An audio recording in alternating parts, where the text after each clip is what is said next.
So, Ian, 25 years ago, November 1992, we were put together in our first concert.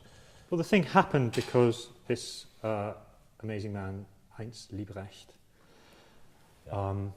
who'd been coached the violin by Fritz Busch from the Busch Quartet in Berlin, and had left Berlin before the war, and had left Berlin at the very, very last minute, and then been interned, and then had ended up in Norfolk doing agricultural machinery or something as a businessman. Anyway, he'd set up an organisation called the Society for the Promotion of Arts in Norfolk, which was called SPAN.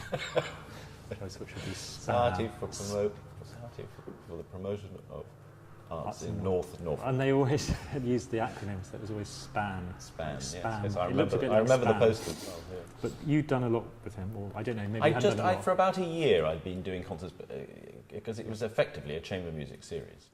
He had this incredible sentimental attachment to things English as a sort of emigre somehow, because I suppose England had saved his life and everything, and he loved On Wenlock Edge, this piece. It's like my father, it's ridiculous.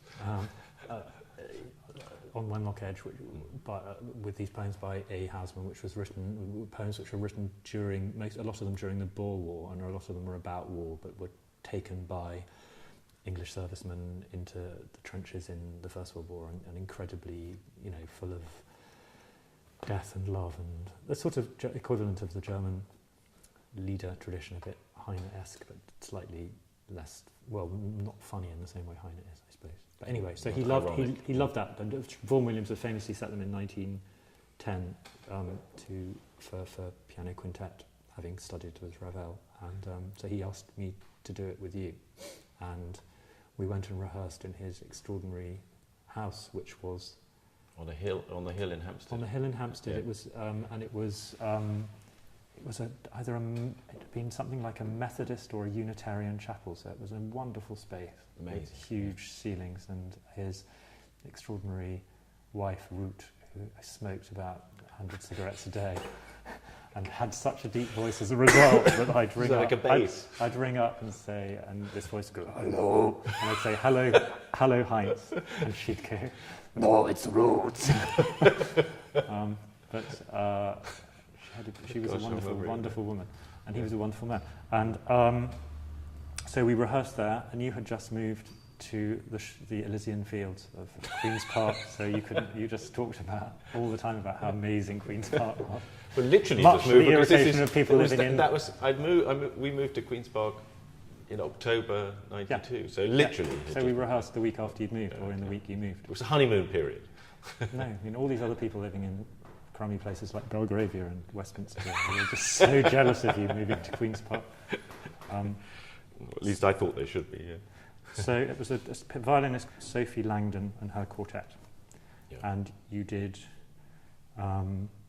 We did Wenlock Edge, but you also played the Schumann Piano Quintet, which I'd never heard before.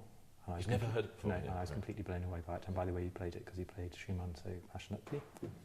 And Lucasta, my wife, turned pages in the concert. Which was a bit of a baptism of fire for her. Yes, because she really wasn't. We weren't used to being that much with musicians. So. Yeah.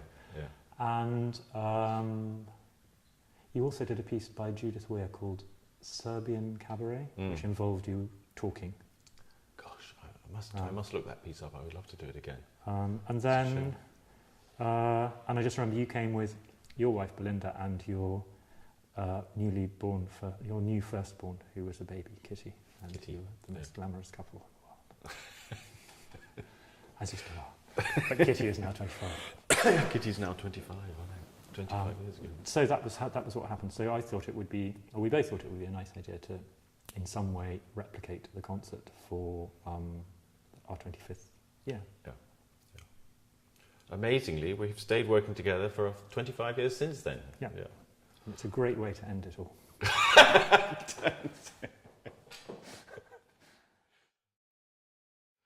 Well, in the concert at Middle Temple, Yeah. We're going to do a performance of Wenlock Edge in the second half, and the Piatti Quartet are going to join us. And in the first half, we're going to perform a work that is very close to both our hearts by Benjamin Britten.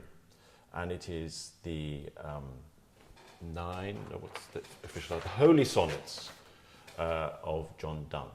And John Donne has a relationship with Temple and particularly Lincoln's Inn Fields. And I wondered whether we could just talk about that, because that's the reason we've chosen, one of the reasons anyway, that we've chosen this wonderful piece. I mean, he was both, when he was a young man, he was a bit of a man about town, so he would have, as many young men about town did, if they didn't go to Oxford and Cambridge, and he probably did go to Oxford or Cambridge, I can't remember which, but they would then go down and join the Inns of Court. They wouldn't necessarily be intending to become lawyers, but it was a place to hang out and sort of meet your friends, and as it probably still is.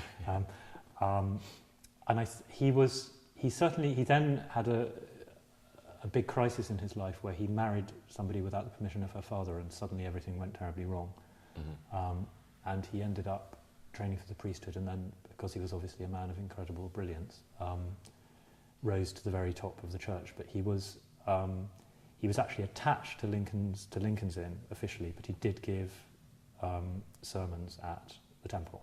Right, and they were very famous, weren't they? Very famous sermons. I mean, his sermons are hugely famous. And he wrote as a young man about town. He wrote all these incredibly wonderful love, sex poems, which are probably the greatest erotic, sensual poems in the English language. And then he transferred, in a way, that talent for doing that into writing religious verse, and we have these holy sonnets as a result.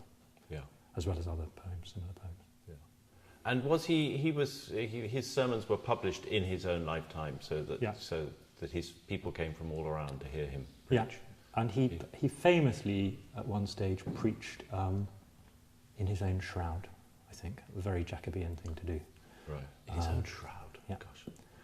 So this sort of obsession with we end the cycle with death. Be not proud, probably the most famous of the sonnets. And this obsession with impending death, which is part of the Jacobean mentality, I think. Yeah.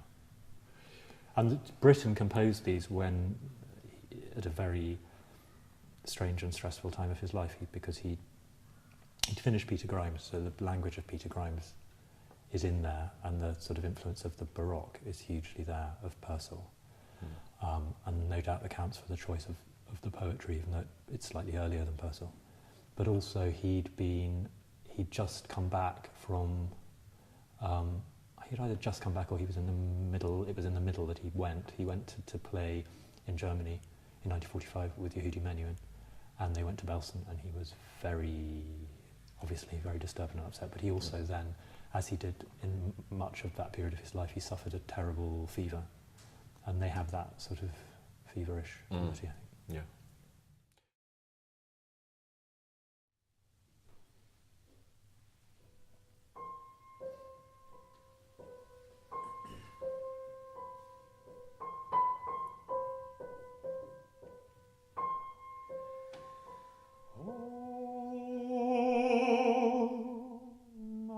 With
hath been the effect and cause, the punishment.